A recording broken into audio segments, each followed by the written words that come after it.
ایران امریکہ معاہدہ یا مفاہمتی یادداشت، لیکن اس سے پہلے صدر ٹرمپ آج کے روز جاگنے کے بعد سوشل میڈیا پر پہلا پیغام دے چکے ہیں۔ آج کا پیغام کیا ہے آپ کے سامنے رکھتے ہیں۔ صدر ٹرمپ نے تمام مسلمان ممالک سے ابراہیمک اکارڈ یعنی کہ ابراہیمی معاہدے پر دستخط کرنے کا مطالبہ کر دیا ہے۔ ایک بیان میں انہوں نے کہا کہ میں لازمی مطالبہ کرتا ہوں کہ تمام ممالک فوری طور پر ابراہیمک اکارڈ پر دستخط کریں۔ ایران ہمارے ساتھ معاہدے کے بعد اگر ابراہیمی معاہدے پر دستخط کرتا ہے تو یہ ایک اعزاز ہوگا۔ ابراہیمی معاہدے پر دستخط کا آغاز سعودی عرب اور قطر سے ہونا چاہیے۔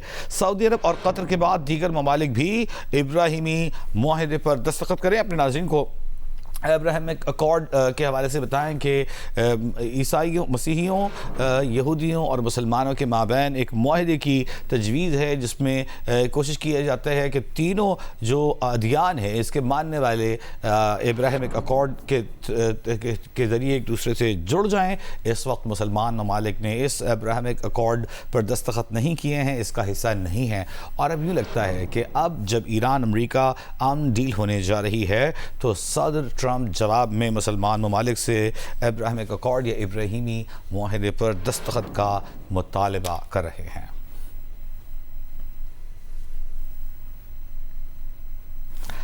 صدر ٹرمپ نے تمام مسلمان ممالک سے ابراہیمک اکارڈ پر دستخط کا مطالبہ کر دیا ہے۔ ایک بیان میں کہا کہ لازمی مطالبہ کرتا ہوں کہ تمام ممالک فوری طور پر ابراہیمی معاہدے پر دستخط کریں۔ ساتھ ہی ان کا یہ کہنا تھا کہ اگر ایران بھی اس معاہدے پر دستخط کرتا ہے، ایران ہمارے ساتھ معاہدے کے بعد یعنی امریکہ کے ساتھ معاہدے کے بعد اگر اس معاہدے پر ابراہیمک اکارڈ پر دستخط کرتا ہے تو یہ اعزاز کی بات ہوگی۔ انہوں نے کہا کہ آغاز ہونا چاہیے سعودی عرب اور قطر سے، اور اس کے بعد دیگر ممالک بھی اس پر دستخط کریں۔ اہم ترین خبر آپ کو دے رہے ہیں، صدر ٹرمپ کا ایک مطالبہ سامنے آ گیا ہے۔ یاد رہے کہ ابراہیمک اکارڈ کو تصور کیا جاتا ہے کہ اسرائیل کے ساتھ تعلقات معمول پر لانے کا ایک معاہدہ ہے جسے ابراہیمی معاہدے کا نام دیا گیا ہے، اور تینوں ادیان جو ہیں ان کے پیش رو کے حوالے سے